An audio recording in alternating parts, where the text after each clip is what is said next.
Dear students, hope so आप लोग खैरियत से होंगे।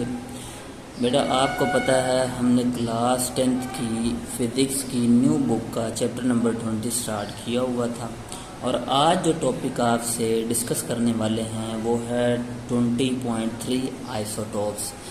बेटा ये एक शॉर्ट क्वेश्चन के हवाले से इम्पोर्टेंट टॉपिक है और एमसीक्यू के हवाले से इम्पोर्टेंट टॉपिक। इसमें हम करेंगे क्या, आइसोटोप्स की डेफिनेशन देखेंगे, उसके बाद फिर इसकी केमिकल प्रॉपर्टीज, फिजिकल प्रॉपर्टीज क्या होती है उनको देखेंगे। उसके बाद कार्बन के 3 आइसोटोप्स होते हैं और हाइड्रोजन के 3 आइसोटोप्स हैं, इनको डिटेल में पढ़ने वाले हैं। तो जानते हैं आइसोटोप्स क्या होता है। आइसोटोप्स किसी भी एलिमेंट के ऐसे एटम्स होते हैं जिनमें same number of proton but different number of neutron होते हैं, या आप दूसरे वर्ड में ये कह सकते हैं जिनका एटॉमिक नंबर सेम होता है लेकिन एटॉमिक मास नंबर क्या होता है, डिफरेंट होता है, उसे हम आइसोटोप्स कहते हैं। इसकी डेफिनेशन को बेटा रीड करते हैं। Isotopes are atoms of element that have same number of protons but different number of neutron, यानी कि प्रोटॉन की तादाद सेम होती है लेकिन न्यूट्रॉन की तादाद डिफरेंट हो, ऐसे एलिमेंट को हम आइसोटोप्स कहते हैं। और प्रोटॉन से मुराद इसका एटॉमिक नंबर भी होता है, आपको पता जी से रिप्रेजेंट करते हैं, और न्यूट्रॉन से मुराद एटॉमिक नंबर होता है, क्योंकि एटॉमिक मास नंबर के अंदर ही क्या होते हैं, न्यूट्रॉन होते हैं। तो इस तरह भी इसे हम डिफाइन कर सकते हैं, वो एलिमेंट जिनका एटॉमिक नंबर सेम हो लेकिन एटॉमिक मास नंबर क्या हो, डिफरेंट हो। डिफरेंट क्यों? क्योंकि इसमें क्या होता है, नंबर ऑफ प्रोटॉन होते हैं और उसके बाद नंबर ऑफ न्यूट्रॉन होते हैं। न्यूट्रॉन डिफरेंट होने की वजह से इसका एटॉमिक मास नंबर क्या होता है, डिफरेंट होता है। होप सो डेफिनेशन समझ में आ चुकी होगी। एग्जाम्पल की तरफ बढ़ते हैं। एग्जाम्पल में बेटा आपने इसकी एग्जाम्पल ये देनी है कि हाइड्रोजन के 3 आइसोटोप्स होते हैं, एक को प्रोटियम कहते हैं, दूसरे को ड्यूट्रियम कहते हैं, तीसरे को ट्रेटियम कहते हैं। जो हमारे पास प्रोटियम होता है उसमें 1 प्रोटॉन होता है और 0 न्यूट्रॉन होते हैं, ठीक है। उसके बाद जो ड्यूट्रियम होता है इसमें 1 प्रोटॉन होता है लेकिन एक ही क्या होता है, न्यूट्रॉन होता है।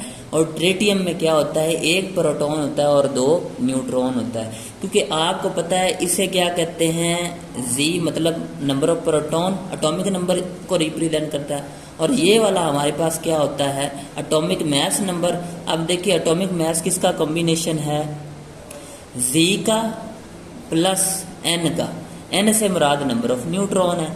अब देखिए इसमें एक हमारे पास प्रोटॉन है, 1 प्रोटॉन है लेकिन न्यूट्रॉन की तादाद क्या है, 0 है।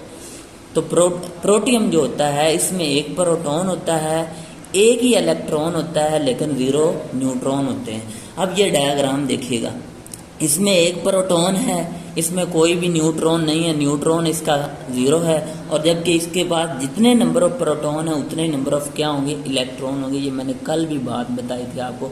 किसी भी एलिमेंट का जो एटॉमिक नंबर होता है या जितने नंबर ऑफ प्रोटॉन होते हैं उतने नंबर ऑफ इलेक्ट्रॉन होते हैं। दूसरे की बात बेटा करते हैं, देखें 1 प्रोटॉन है, 1 इलेक्ट्रॉन है और 0 न्यूट्रॉन है। अब आ जाए ड्यूट्रियम की तरफ, ये प्रोटियम हो गया आपका। अब बढ़ते हैं इस ड्यूट्रियम की तरफ। ड्यूट्रियम में बेटा 1 प्रोटॉन होता है और 1 ही क्या होता है, उसमें न्यूट्रॉन होता है। अब देखें इसकी एक्सप्रेशन अगर बनाएं तो ये हमारे पास क्या बनेगा, जी मतलब एटॉमिक नंबर, और ये जो ऊपर है ये ए है, ये किसका कॉम्बिनेशन है, Z प्लस N का कॉम्बिनेशन है। इसका मतलब इसमें क्या है, 1 प्रोटॉन है, 1 एटॉमिक नंबर है और 1 ही इसमें क्या है, न्यूट्रॉन नंबर है, ठीक है, या न्यूट्रॉन है। तो ड्यूट्रियम में बेटा 1 प्रोटॉन होता है और 1 ही न्यूट्रॉन होता है। ये प्रोटॉन है, इस पर पॉजिटिव चार्ज होता है, न्यूट्रॉन पे कोई चार्ज नहीं होता, न्यूट्रल होता है, और 1 ही इसमें क्या है, इलेक्ट्रॉन है। किसी भी एलिमेंट के अंदर जितने नंबर ऑफ प्रोटॉन होते हैं उतने ही उसके अंदर इलेक्ट्रॉन होते हैं, ये बात लिख लें, ठीक है। उसके बाद ट्रेटियम इसका तीसरा आइसोटोप्स है। इसमें देखें 1 प्रोटॉन है, 1 क्या है, जी है, और 1 क्या है, 1 इसका सम 3 हमने बनाना है, तो जी प्लस एन। अब देखें जी अगर मैं 2 पुट करूं और जी 1 है, जी आपको पता क्या है, 1 है। उसके बाद 3 बनाना है तो इसका मतलब यहाँ पे 2 न्यूट्रॉन होंगे। इसका मतलब ट्रिटियम के अंदर 1 प्रोटॉन होता है और क्या होता है 2 न्यूट्रॉन्स होते हैं। इसको ट्रिटियम कहते हैं, हाइड्रोजन का तीसरा आइसोटोप्स। 1 प्रोटॉन 2 न्यूट्रॉन और उसके बाद जितने नंबर ऑफ प्रोटॉन उतने नंबर ऑफ इलेक्ट्रॉन होते हैं। ये हाइड्रोजन का तीसरा आइसोटोप्स है जिसे ट्रिटियम कहते हैं। बिल्कुल इसी तरह आप सिमिलरली एग्जांपल दे सकते हैं, कार्बन के भी 3 आइसोटोप्स होते हैं। बिल्कुल इसी तरह आप इसे फार्मूला ओपन करके easily number of proton number of neutron calculate कर सकते हैं और यहाँ तक कि आप एटॉमिक मास नंबर भी कैलकुलेट कर सकते हैं। कार्बन का 6 और 12 वाला एक आइसोटोप, 6 और 13 वाला आइसोटोप्स है और 6 और 14 वाला आइसोटोप्स है। इसमें जो 666 है ये हमारे पास क्या है, नंबर ऑफ प्रोटॉन है या आप इसे एटॉमिक नंबर कहते हैं।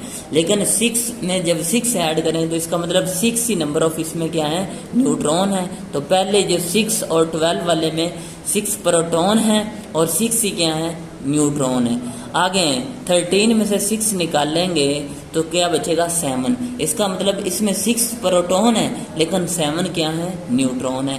इसी तरह कार्बन 14 में 6 नंबर ऑफ प्रोटॉन्स हैं और जबकि 14 में से 6 को बेटा माइनस करेंगे आप तो आपका आंसर आएगा 8। तो वो जो 8 आएगा वो इसका मतलब कार्बन 14 में 6 प्रोटॉन है और 8 नंबर ऑफ क्या है, न्यूट्रॉन है। तो बेटा हमने दोनों एग्जांपल इसकी ये कवर की। हाइड्रोजन के 3 आइसोटोप्स होते हैं, इनमें एक का नाम है प्रोटियम, दूसरे का ड्यूट्रियम और तीसरे का ट्रिटियम। एमसीक्यूज में पूछे जा सकते हैं और उसके बाद शॉर्ट क्वेश्चन के हवाले से पूछा जा सकता है कि हाइड्रोजन के कितने आइसोटोप्स होते हैं।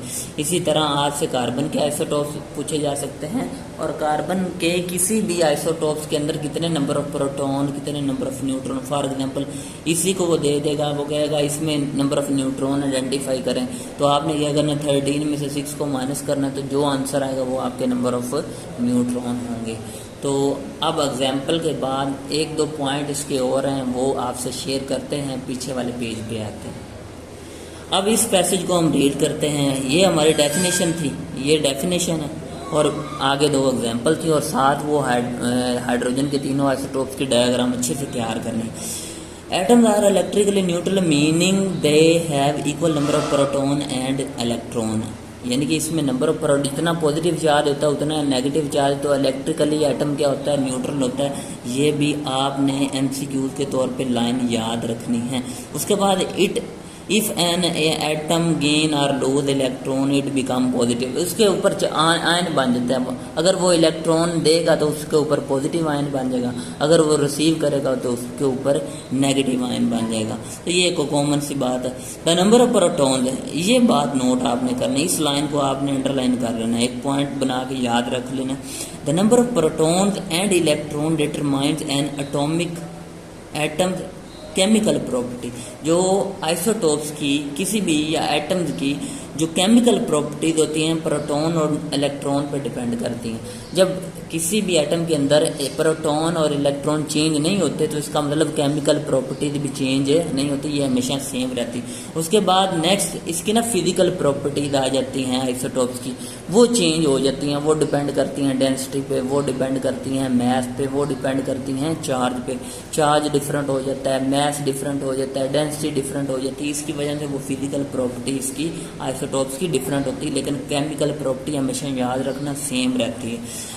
ये मैंने एक आपको एक्स्ट्रा पॉइंट बताया फिजिकल प्रॉपर्टीज वाला। उसके बाद while number of neutron effects it's nuclear properties. जो न्यूक्लियस के अंदर आपको पता प्रोटॉन्स होते हैं और न्यूट्रॉन्स क्या करते हैं, न्यूक्लियस की प्रॉपर्टीज पे इफेक्ट डालते हैं, न्यूक्लियर प्रॉपर्टीज पे इफेक्ट डालते हैं, यानी कि कम या ज़्यादा होंगे तो न्यूक्लियस की डिसइंटीग्रेशन का बायस बनेंगे। उसको स्टेबल रखने में अनस्टेबल रखने में इन न्यूट्रॉन और प्रोटॉन दोनों का किरदार होता है, लेकिन न्यूट्रॉन का यहाँ पे वो बात कर रहा है। उसके बाद वो कहता है like stability and radio activity, कि कोई एलिमेंट स्टेबल है कोई एलिमेंट रेडियो एक्टिव है। रेडियो एक्टिव एक ऐसा प्रोसेस है जिसमें वो नेचुरली एलिमेंट क्या करता है, रेडिएशन एमिट करता है, और स्टेबल एलिमेंट ऐसा एलिमेंट है जो कि कोई भी रेडिएशन एमिट नहीं करता। उसके बाद नेक्स्ट एक पॉइंट है, तो ये दोनों पॉइंट आपने अच्छे से साथ तैयार करने हैं एमसीक्यू के हवाले से। A common example of isotopes of hydrogen has which has 3 isotopes. कितने हाइड्रोजन के आइसोटोप्स हैं?